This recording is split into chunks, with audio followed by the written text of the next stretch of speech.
इस screen cast के अंदर हम ये देखेंगे कि हमारे पास डिफरेंट सोर्सेज से जब डाटा एक्सट्रैक्ट होकर आता है तो उसमें अक्सर हम कॉपी पेस्ट भी कर रहे होते हैं, डिफरेंट CRM या ERP से भी डाटा एक्सट्रैक्ट कर रहे होते हैं। तो उसके अंदर हमें डाटा क्लिनजिंग की ज़रूरत पड़ती है। डाटा क्लिनजिंग के हवाले से हमारे पास 2-3 एक्सेल के अंदर बड़े वंडरफुल फ़ीचर्स हैं। उन तीनों फ़ीचर्स को हम देखेंगे। सबसे पहला जो फ़ीचर है वो गो टू स्पेशल का फ़ीचर है।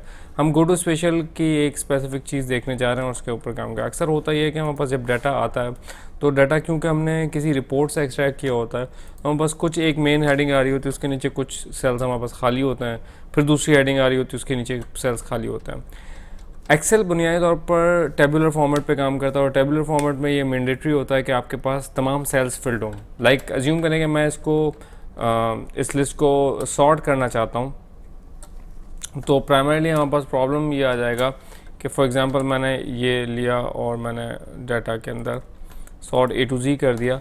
तो यहाँ पर देखें क्योंकि इसके आगे जो B कॉलम में इसके कैटेगरीज नहीं लिखी हुई थी तो ये सॉर्ट इनअप्रोप्रिएट तरीके से हो गया। तो इस तरह के जब प्रॉब्लम्स होते हैं तो इसको रिजॉल्व करने के लिए हम गो टू स्पेशल्स का फ़ायदा लेते हैं।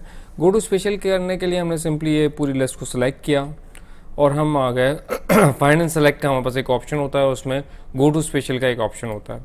जैसे आपने गो टू स्पेशल किया, गो टू स्पेशल का आपके पास डायलॉग बॉक्स आ गया। Go to special dialog box में एक इंतहाई अहम फीचर होता है select go to special blanks. जैसे आपने ब्लैंक्स पे क्लिक करके ओके किया, आप देखेंगे इस लिस्ट के अंदर जितने भी ब्लैंक्स थे उसने उन तमाम के तमाम ब्लैंक्स को सेलेक्ट कर लिया। अब हम चाहते हैं कि ब्लैंक्स के अंदर हो ये कि जो भी उसके पिछले सेल में वैल्यू लिखी हो वो नीचे कॉपी हो जाए। हमारे पास नॉर्मल हम एंटर करेंगे तो सिर्फ इस सेल के ऊपर ये अप्लाई हो जाएगा, लेकिन हम जितने भी सिलेक्टेड सेल्स हैं तमाम पे अप्लाई करना चाह रहे हैं, control enter is the key. Control enter से ये होगा कि जितने भी सिलेक्टेड सेल्स होंगे तमाम के तमाम पर ही अप्लाई हो जाएगा। और जैसे आपने एंटर किया आप देखेंगे तमाम की तमाम चीज़ें आपके पास उसी तरह से आ गई। जब भी आप किसी फार्मूला के थ्रू किसी सेल्स के अंदर वैल्यूज पेस्ट करते हैं तो उसके तरीक़ाकार ये होता है कि आप उसको कॉपी करके दोबारा पेस्ट एज वैल्यूज़ का एक ऑप्शन होता है जिसको यूज़ करेंगे, जिससे ये होगा कि आप देखेंगे अब आपके पास बजाय फार्मूला के वहाँ पर भी वैल्यूज़ आ गया। अब अगर आप इस लिस्ट को सॉर्ट करेंगे, फॉर एग्जांपल हमने इस लिस्ट से सॉर्ट किया तो आपके पास प्रॉपर उसकी कैटेगरीज के साथ ये चीज़ सॉर्ट हो रही है। दूसरी लिस्ट पर आते हैं। अक्सर आपके पास डाटा कुछ इस तरह का आता है कि इसके अंदर आपके पास ऑप्शंस कुछ ऐसे होते हैं कि बीच में ब्लैंक सेल्स होते हैं, लेकिन उन ब्लैंक सेल्स को नॉर्मली हम चाहते हैं कि ज़ीरोज़ से फिल हो जाए। तो एक तरीका तो वही है कि हम गो टू स्पेशल में जाएं, सेलेक्ट ब्लैंक करें, गो टू स्पेशल और हमने ब्लैंक सेलेक्ट कर लिया, ओके कर लिया और ज़ीरो और कंट्रोल एंटर, इससे आप एक काम कर सकते हैं। इसका एक और दूसरा तरीका है जो अक्सर जगहों पर हमें ज़्यादा इफेक्टिव लगता है। हमारे पास फाइंड एंड रिप्लेस के अंदर ही एक रिप्लेस का ऑप्शन होता है, ठीक है ना। हमने जैसे रिप्लेस पे क्लिक कर दिया, ये आपसे पूछता है ढूंढना क्या है, फाइंड वॉट। हमें एक एम्प्टी सेल ढूंढना है, उसको रिप्लेस किससे करना है, ज़ीरो से। जैसे आप रिप्लेस ऑल करेंगे आप देखेंगे जितने भी एम्प्टी सेल्स थे, 5 जो कि एम्प्टी सेल्स थे, तमाम के तमाम ज़ीरो से यहाँ पर आपके सामने रिप्लेस हो चुके हैं। एक और इंतहाई अहम फीचर एक्सेल का that is text to column. Text to column बचपन में जब हम यहाँ पर इस पर काम करते थे तो जैसे मुझे लेफ़्ट से इसके डाटा निकालना है तो मुझे equals to left brackets open ये (5), तो इस तरह से हम इसमें से डाटा एक्सट्रैक्ट कर सकते थे। लेकिन हमें क्विकली ये काम करना है कि जितने ही फर्स्ट नेम लास्ट नेम है वो आगे कॉलम्स में सॉर्ट हो जाए।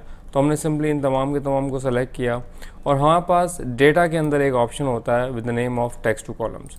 जैसे ही टेक्स्ट टू कॉलम्स पे आप क्लिक करेंगे तो सबसे पहला वो सवाल करेगा कि ये जो डाटा है वो फिक्स विड्थ है, मतलब एक जैसी विड्थ है तमाम डाटा की, या वेरिएबल। अब आप देखेंगे यहाँ पर हमारे पास डिफरेंट वेरिएबल विड्थ के कॉलम्स अवेलेबल है। आपने तो इसमें हमारे पास या तो डेलीमीटर हम दे सकते हैं या फिक्स दे सकते हैं। क्योंकि इसमें डेलीमीटर्स हैं तो हमने डेलीमीटर विड्थ लिया, नेक्स्ट किया। अब ये पूछता है डेलीमीटर कौन सा है, हमारे पास टैब है, सेमीकोलन है, कॉमा है। इस केस में हमारे पास स्पेस है, ठीक है। जैसे हमने स्पेस प्रेस किया आप देखेंगे नीचे इसने 2 कॉलम्स के अंदर इसको फिक्स कर दिया है, नेक्स्ट किया। अब ये इन कॉलम्स की टाइप पूछ रहा है, हमने बता दिया ये नॉर्मल जनरल टाइप के। और जैसे हम फिनिश करेंगे आप देखेंगे जितने भी हमारे पास सेल्स थे उनको उसने 2 कॉलम्स के अंदर डिवाइड कर दिया, ठीक है। तो प्राइमरीली हमने 3 चीज़ें इस वीडियो के स्क्रीन कास्ट के अंदर देखी, हम अगले स्क्रीन कास्ट के अंदर इसके आगे भी देखेंगे। सबसे पहली चीज़ ये है कि हम ब्लैंक सेलेक्ट करके इक्वल्स टू और अपर वाला सेल देखें, control enter is the key, जिससे तमाम की तमाम जब पेस्ट हो जाएगा। फाइंड रिप्लेस के ज़रिए हमने ये काम करके देखा और टेक्स्ट टू कॉलम से हमने ये देखा कि किस तरह से कॉलम में हम सब डिवाइड करेंगे। Thank you.